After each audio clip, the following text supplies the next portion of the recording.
If you want to connect your OPPO Reno 15 Pro with your tablet that has OPPO Connect, then in that case you just have to open settings on your phone.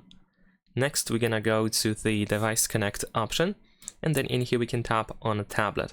Now over here you should be able to tap on add a new device in order to try to find your tablet on this list. However, keep in mind that Wi-Fi and Bluetooth should be enabled on both your phone and tablet, and it seems that at least right now only OPPO, OnePlus and Realme tablets are supported. So you have to keep that in mind, that if your tablet is not one of these three, then most likely you will not be able to connect this way.